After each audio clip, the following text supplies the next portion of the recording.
This is called January. Jenny McCrory is still embarrassed by her room because she has lived there since she was little and the wallpaper is of elephants. Greg doesn't mind because he likes elephants and he loves Jenny and he has found a nice, comfortable group for himself in the fault of her beanbag chair. It is 4 months before the month of May when Jenny will kill herself, wrapping a noose around her neck in the basement of her childhood home while Rod Sterling smokes a cigarette. And it is 4 months and 14 hours before Greg will get the news from her parents and has the sudden, blinding epiphany that he too is going to be dead one day. Right now, though, Greg still thinks he's going to live forever, and so he gets high off of marijuana and off of cold medicine and off of all his own clever endeavors. He takes a hit from his pipe and he nods to the bulletin board hanging above Jenny's bed. It is covered in postcards and drawings, and there's a bumper sticker that he has not seen before reading, "Efficacy is sexy." Greg coughs and asks Jenny, what's with the bumper sticker? Jenny has been lost in thought, has been writing poetry about oranges on her line paper, and so when Greg snaps around her head, it feels to her like the violent evacuation from the womb. She says the sticker is a reminder. The sticker is a flashing neon motherfucking blinker to remind me, even when I'm sleeping, that efficacy is sexy and inaction are miraculous and indifference is crazy because all these politicians are working to keep us hazy regarding the bureaucratic contraptions that keep them all in office.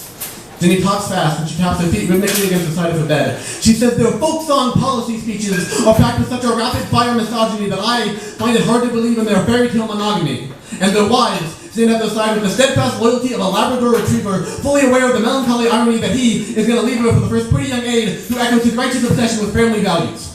Family values. Christ, focus on the neighbors with matching rings and identical genitalia. Focus on the puritanical decency of Western civilization. Focus on the family.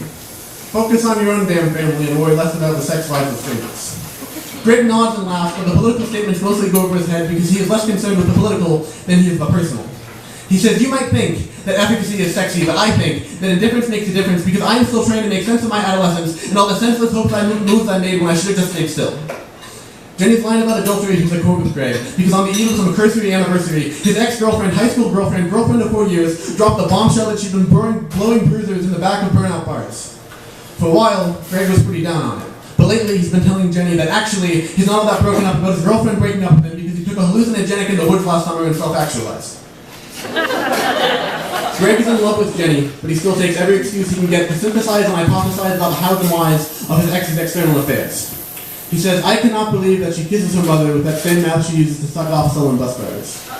Wow. Jenny laughs and says, I don't have much luck with the opposite sex either, because all these guys are either looking for sex or for domineering beatniks. I have sinned with every guy I've been with, and I've been with atheists and Protestants and wannabe lobotomists. One guy kept sneezing, and the next kept trying to tell me that the blood on his shirt was actually a Kool-Aid stain. He's the one that we ran into at Holly's, and I think he thought I looked worn out, and I think he thought we were together, but I tell you, I'm so sick of being someone something.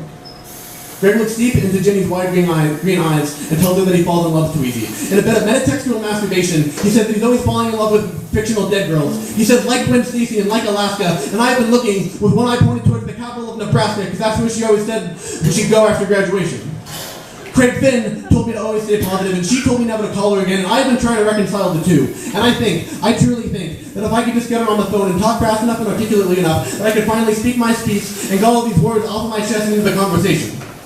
I have been telling everyone that I want to be a writer, but deep down, I think I've always wanted to be a rock star if I could just work up the courage to speak in front of people.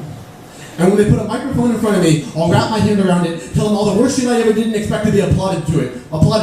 I egged my ex-girlfriends and I talked to drag and racial epithets. I filled Adderall behind the library and fucked up on Mulberry, and I guess I haven't been masturbating enough because I still pop a boner in math class. I am phony and fraudulent, and you would better believe that my favorite punk rock songs sound less hardcore, blasting through the scrawl of this suburban junkyard.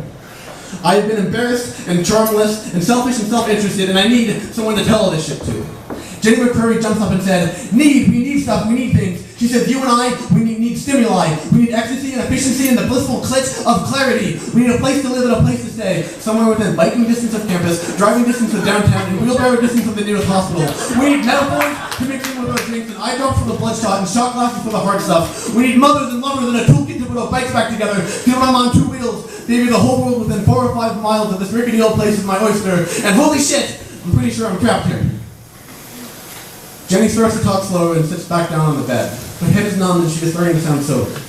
Jenny says, we need people and we need each other, and I have never been loved like I've been liked. And after all this, you'd think there'd be some bliss, and I thought there would be when I was younger. And when I was younger, I thought I'd be so many things, but mostly I'm just going and staying under. Jenny pauses and says, I need someone to listen.